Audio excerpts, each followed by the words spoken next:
Hey, in this video, I'm going to show you how to make the ball bounce across the screen in a path and gradually decrease height as it bounces. So the animation looks like this.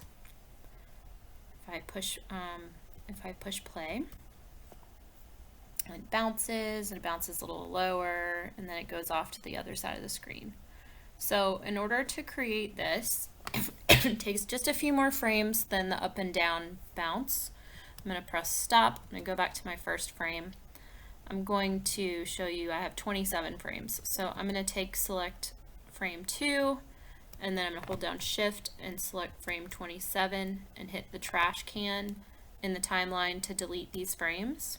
And it asks me if I want to delete my frames, and I say yes. So I'm going to show you how I got this. So we'll start at the beginning. I added a new layer that looks like this, that has the trajectory of the bounce, so that I could map out where I wanted the ball to hit on each frame. So I wanted it to start up here, go up to this frame, down to this frame and squish, up to this middle frame, down to this frame and squish, and then go up a little bit and off the page. So in order to do that, I needed to make this layer. So I'm going to delete it so that I can make it again. I clicked new layer, so I wanted it to go underneath the ball but above the background. So I'm on the background layer, and then I went new layer, and this is going to be my guide. It's not going to be part of my actual animation, but I am going to use it as a guide to line up the ball. I take my paintbrush, which is B, and as the very best I can, I'm going to make little bounces so that it goes off. Okay, so you make a little path, and then you divide up that path into little notches. So little notches at the top of every, and the notches ideally should get closer together as you get down closer to the bottom. You want to hit the bottom and go back up. So I'm going to do a few less just to make it faster to demonstrate. But you're just going to make like where you would put the notches, and if they're spaced evenly and they distribute the weight better, it's going to be more believable. So you would want the ball to move more space up at the top in between, and less space as it's dropping quickly, so less space in between.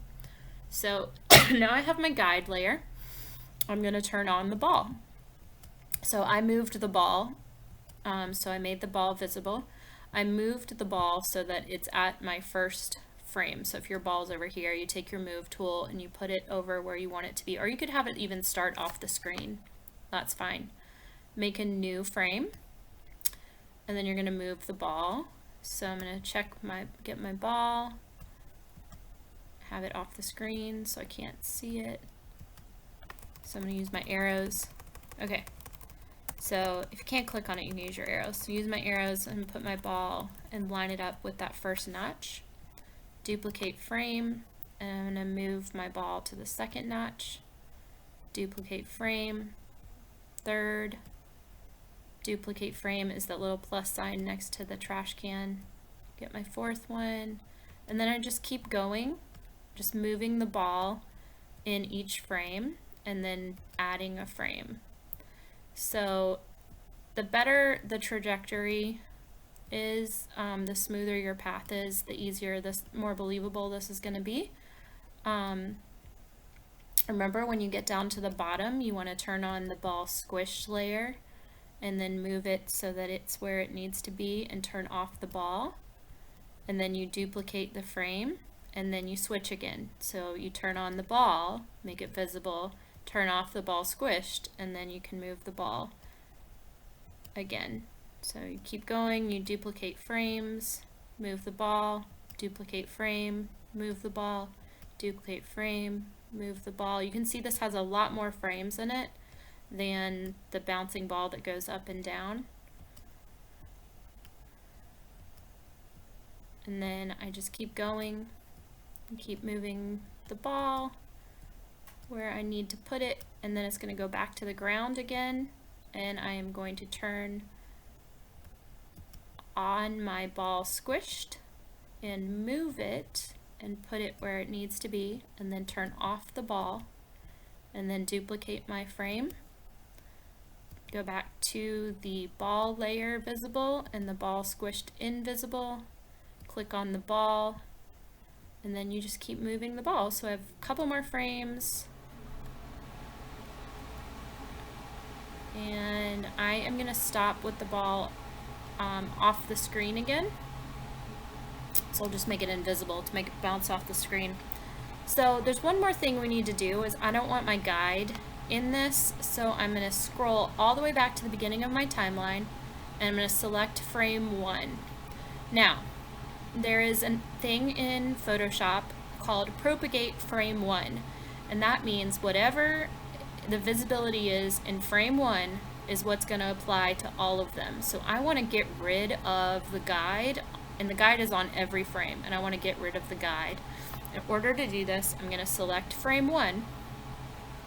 I'm going to make sure that propagate frame 1 is checked in my layers. You can see it underneath in your layers.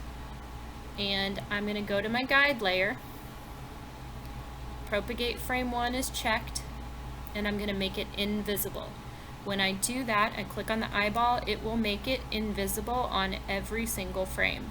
Now that only works with frame 1, but if you have something on every frame and you want to take it off of every frame, you go back to frame 1 on your timeline, and then you make it invisible. If I make it visible, it puts it back on every frame again. So make it invisible, propagate frame 1 is checked. Now I don't have the guide, and I can push play, and we'll see how well it looks. So there is my animation. So it bounces, it's somewhat believable. It doesn't have a lot of stretch. It has the squash for when it bounces on the ground. It could be improved if it had a stretch where it squished the ball vertically so that it was stretched up top to bottom as it's falling down. That would be even better. So, and you would want that to happen probably around the frames where it's falling. You'd want it to happen maybe like as it's falling to the ground, you would want it to stretch.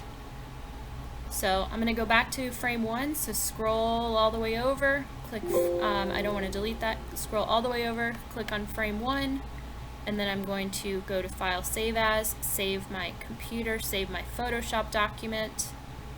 I'm going to call this my fancy ball animation assignment. Click OK.